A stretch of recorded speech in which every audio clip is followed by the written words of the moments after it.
The protagonist of this incredible story is an avid party boy. He's desired at every party. Once he bet that he is ready to sleep with the most correct student on campus. It turned out that their relationship became for the guy what he was looking for so long. When the truth is revealed, the major tries his best to convince his beloved of the sincerity of his feelings for her. To find out his unique secret method that no girl can resist, watch this video. It's movie recap zone and a new retelling. Enjoy the movie. Hardin wakes up in a parking lot. He tries to talk to his beloved Tess. They had a fight and the girl has been ignoring him for over a month. A stranger approaches Hardin. The man wants to talk to the guy, but he immediately chases him away. Tessa is in a hurry to go to work. The heroine is late and yells to the stranger to hold the elevator doors, but they manage to close in front of her. Trevor stops the elevator so the girl can get in. Tess informs the guy that she is nervous before her first day at the internship. Already in the office, the girl is greeted by her Kimberly. A co-worker gives the girl a tour of her new place of work. Tessa is very happy to intern at this publishing house. Having sorted out the mess in her new office, she is happy to get to work. He saturated work. The girl falls asleep at the table. In the morning, the boss Christian Vance sits across from the girl. The man is impressed with the work of the new intern, since overnight the girl read 3 books and sent him a digest. The boss immediately invites her to accompany him to the conference. Other colleagues are waiting in the car. Trevor recommends that the girl shower more often and change her clothes. Hardin comes to an acquaintance to put a new tattoo on himself. The editorial staff arrived at the hotel. Due to the fact that the girl was invited to the conference at the last minute, a suite is prepared for her. Trevor is given a suite with a photocopier. Christian asks Kimberly to take care of the new girl's appearance. The girls are in on the secret. Kimberly tells her new friend that she and her boss have more than just a business relationship.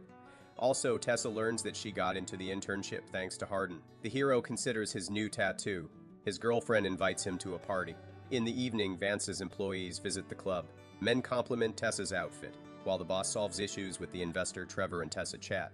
The guy offers his co-worker a drink. Mr. Chang treats them to a cocktail. Hardin meets his friends, Zed, Steph, and Tristan at a party. Tessa goes to the dance floor to have fun. She is accompanied by a tall stranger.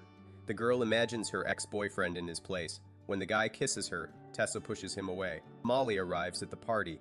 The girl tries to make amends with Hardin, but the guy pushes her away. Molly gets angry and fights with her friend. Tessa is addicted to alcohol and decides to call Hardin. He is worried about the girl. The heroine tells him that today she is without underwear and drops the call.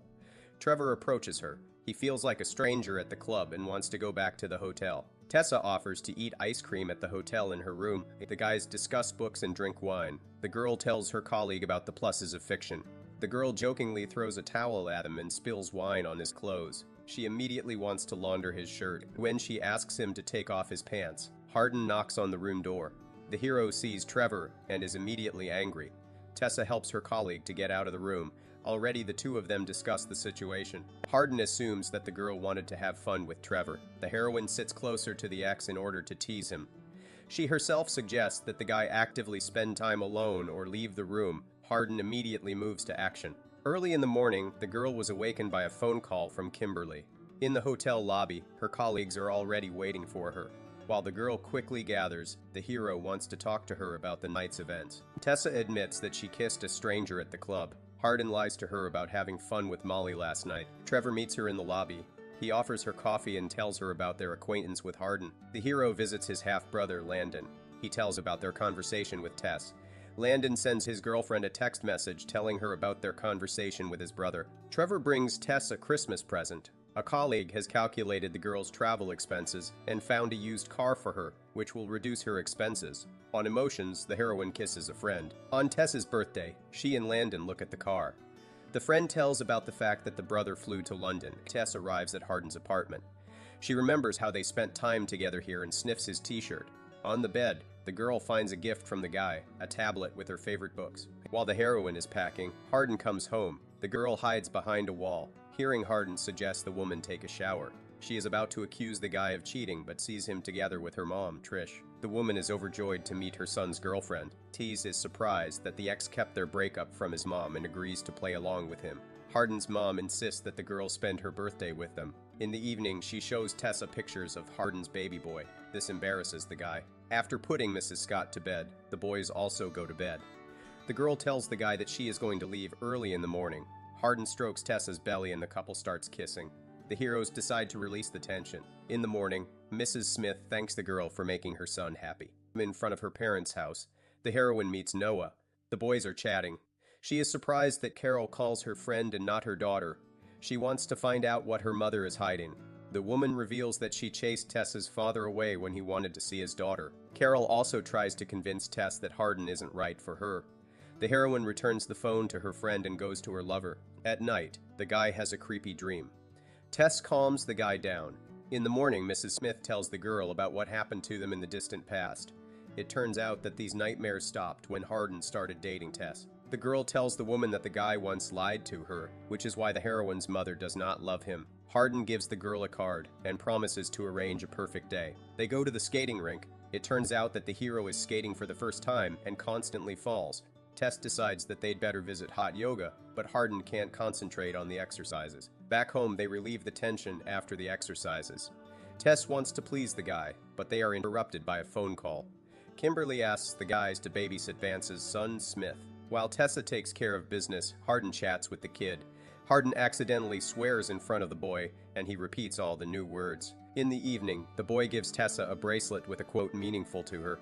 The girl did not prepare a gift for Hardin, and the boy asks to give him another chance. The couple makes up right at Tessa's workplace. Hardin's father, Can, invites Trish and his son to dinner. A woman meets her ex-husband's new family. Hardin is stressed by the atmosphere at the event.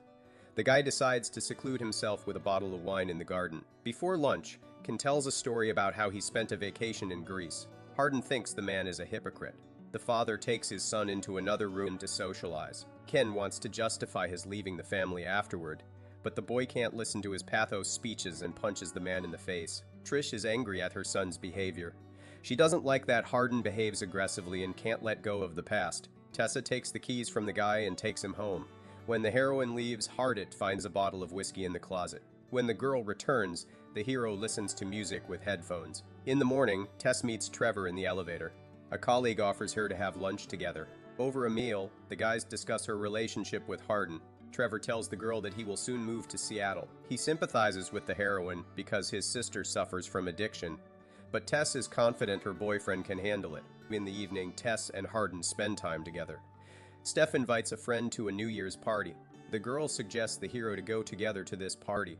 When Tess is getting ready, she gets a call from her boss. The man offers the girl a job in Seattle. The couple has fun together with the hero's friends. While Tess plays with Zed, Hardin asks his girlfriend to give him some time upstairs. The heroine finds the guy and they are about to head home. Molly catches up with the guys and provokes the girl to stay at the party. Tess suggests a game of truth or action. The girls start fighting. Hardin takes the heroine to the second floor. In the room, the couple continues to celebrate the new year. Tess helps the guy to relieve the tension. Hardin studies the message on her phone while Tess takes a shower. Trevor congratulates an employee on his promotion. The hero goes down in a rage. Tess notices her boyfriend asking her friend to cover something up. Out of spite for Hardin, she gets angry and kisses the first person she meets. The hero confesses that he wants to become a better person for Tess, but the girl does not believe him. The couple quarrels and Hardin leaves. In the morning, the heroine does not find the guy at home. He does not answer calls and texts. It turns out that the guy fell asleep on the couch at the frat house and his phone ran out of battery.